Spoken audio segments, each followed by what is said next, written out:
Hello and welcome to Money Life. This is Sucheta Dalal. Our topic today, naturally, Yes Bank. Once again, a private bank has gone under a moratorium. People are not allowed to withdraw more than 50,000 rupees, and there is panic among depositors. But there's a difference.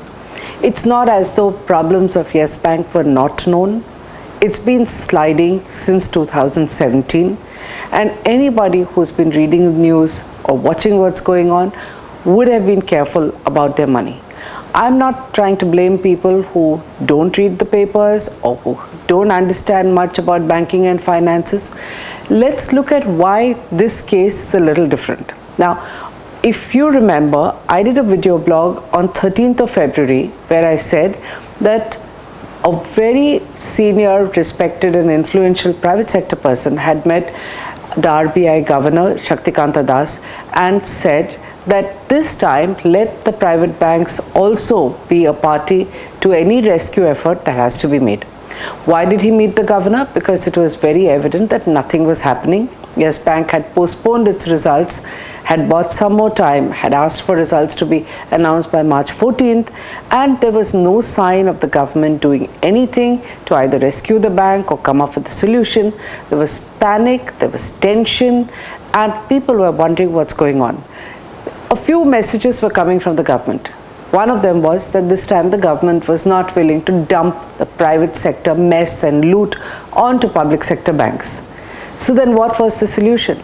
If there was going to be another financial issue after IL&FS in 2018, Dewan Housing in 2019, then the financial sector would have been decimated. In fact, there would have been a financial contagion which would have been hard to control. So this person suggested that let's have State Bank of India leading a rescue effort and let the private sector as well also participate. On 5th March, the RBI, late in the evening, put Yes Bank under a moratorium. On 6th March, they very quickly announced a reconstruction plan, which is more or less along the lines of what we discussed on 13th February. Because State Bank of India is taking the lead, there are no details available as yet, but it's very clear from reports that private sector banks, ICICI, HDFC Bank, Kotak Bank and maybe Axis Bank will also participate. If these banks come in, then the kind of vote of confidence that would happen would lead to a lot of foreign investors who've been hovering around talking to Yes Bank for months together. Some of them may also come in. We learned that the RBI was not very comfortable with just having foreign investors with no Indian presence taking charge of Yes Bank. So this solution not only is different, is workable, if it is pulled off sensibly and properly, that's again a question mark, but it will be unprecedented and set us on a new path of a possible resolution of financial institutions. The market and the share price, doesn't matter what's happening today, seems to indicate that people expect this to work. Before we discuss this a little further, let's look at what were the alternatives. The drumbeat from a bunch of people, including foreign brokerages, has been nationalize or merge with State Bank of India. I think that is outrageous today, and I am glad that the government has not listened to it. A second possibility was that the government does nothing. It just waits, which is what seemed to be happening, and the bank collapses, and then there is a financial contagion. That also was a bad idea.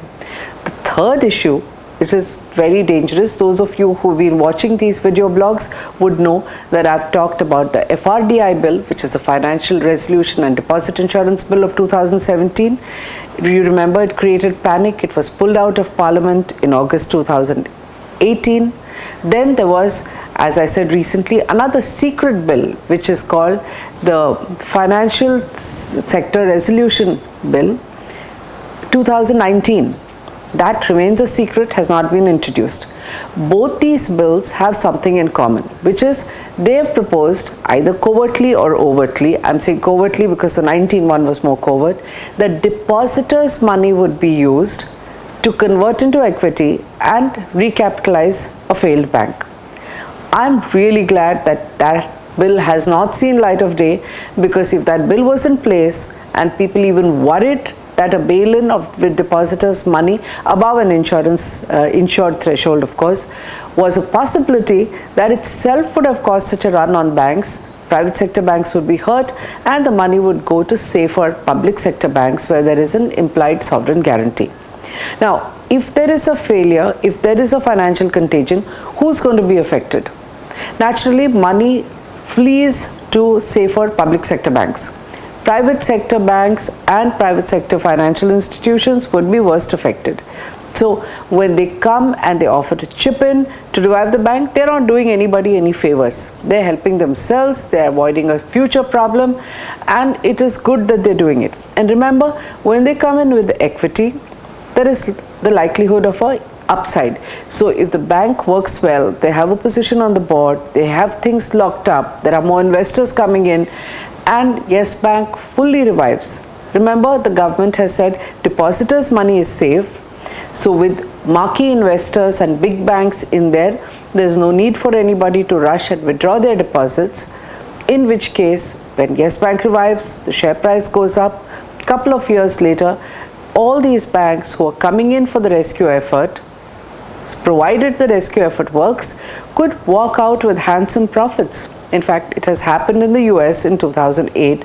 So what we are talking about is not an unimaginable situation. It has happened. Now let's look at the moratorium and the reconstruction plan that's been proposed by the RBI. It's not as simple, it's not smooth, it doesn't benefit everyone. The most complex issue here and the most controversial is that the RBI has decided that AT1 bonds, which are called Tier 1 bonds, which are allowed to be issued, 12 banks have issued them, for capital adequacy norms, will be written down to zero. They will be written off. In fact, this has sent shockwaves through the system.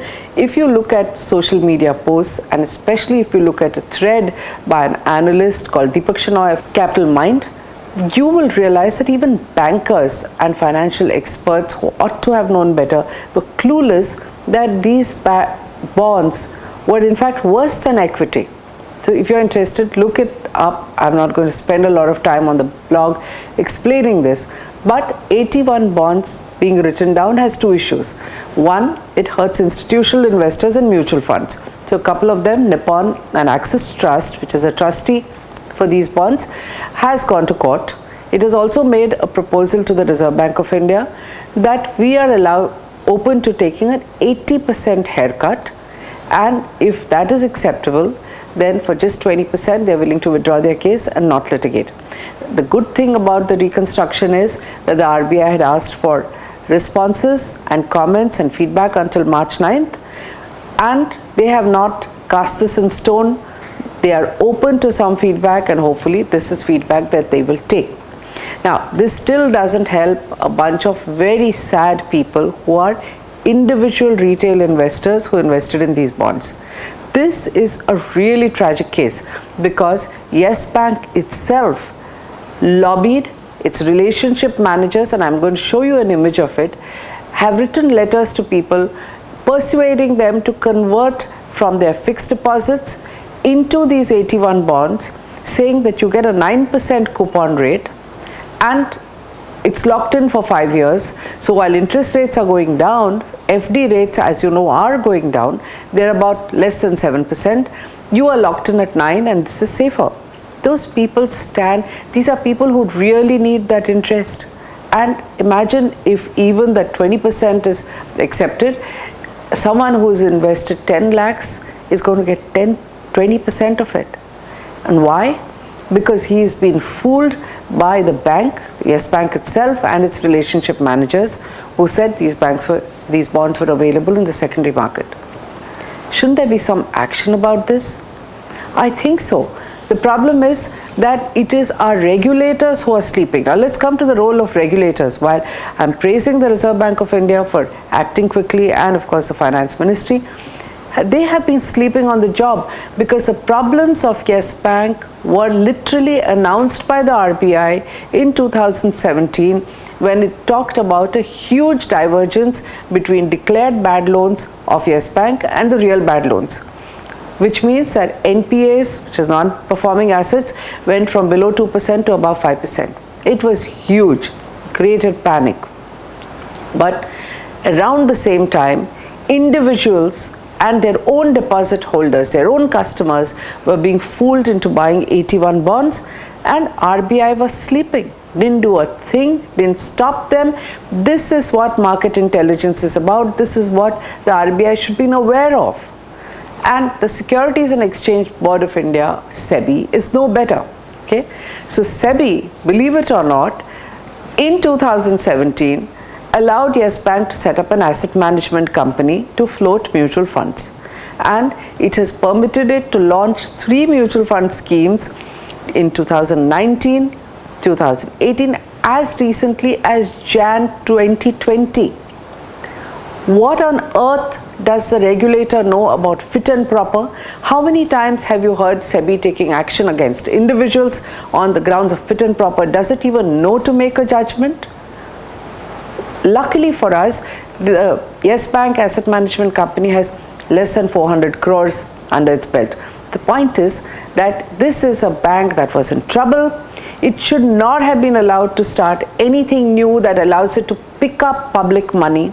And our regulators, who ought to know better, who spend time, collect fees, go after people, waste public money, are clueless. So, as always, individuals who are not alert, who are not supposed to be alert. If you're a doctor or an engineer, you're not also supposed to be a financial expert. You're supposed to trust somebody.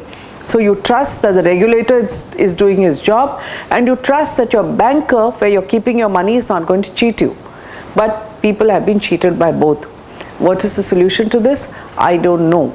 I think, unfortunately, until we are able to take this to court, and the courts open their eyes and understand that we cannot have a privatized financial system where the regulators continue to remain unaccountable, where options like dumping a private sector problem and loot onto the public sector, a public sector bank, or in fact the exchequer. Remember, every time there's a takeover by the government, the exchequer pays, which means the poorest of people without even a bank account end up paying the price for it.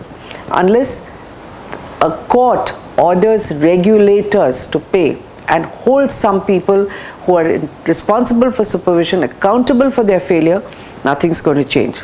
And remember, the government is no better. The finance ministry wants to say it is with us, but look at what happened. In fact, just for optics, I would think, Rana Kapoor, the founder of Yes Bank, was untouched from 2017.